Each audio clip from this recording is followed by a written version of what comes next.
রোববার ভোরে রাজবাড়ী সদরের পশ্চিম গরিপুর গ্রামের মালয়েশিয়া প্রবাসী লাভলু সর্দারের স্ত্রী হাসনা বেগমের ঘরের দরজা ভেঙে ঘরে ঢোকেন মাদকাসক্ত বরকত শেখ। এ সময় বৈদ্যুতিক মোটর ও মোবাইল চুরির অপবাদ দিয়ে ঘরে ভাঙচুর চালায় সে। এক পর্যায়ে হাসনা ও তার শিশু সন্তান হানিফ সর্দারকে হত্যার হুমকি দেন বরকত। এ সময় নামাজ থেকে ফিরে হাসনার শ্বশুর শমশের শেখ ঘটনার প্রতিবাদ করে। এতে ক্ষিপ্ত হয়ে বরকত বাঁশ দিয়ে পিটিয়ে ও মাথায় আঘাত করে হত্যা করে শমশের শেখকে। দরজা ভেঙে ঘরে ঢোকার পরে ভাঙচুর করছে আর বলতেছে যে আমার মোটর আর মোবাইল যদি না দেও তাহলে তোমাদের মেরে ফেলবো। এই কথার ফলে আমার শ্বশুর নামাজ পড়ে আসার পরে প্রতিবাদ করাতে আমার শ্বশুরের বাড়িতে মেরে ফেলছে।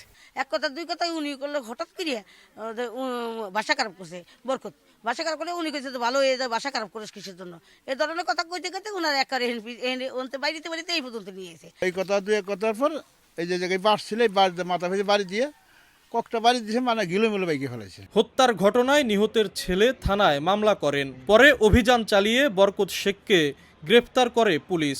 মূল হত্যাকারী মোহাম্মদ বরকত শেখকে পুলিশ অ্যারেস্ট করেছে। এই বিষয়ে আইনগত ব্যবস্থা প্রক্রিয়াধীন আছে।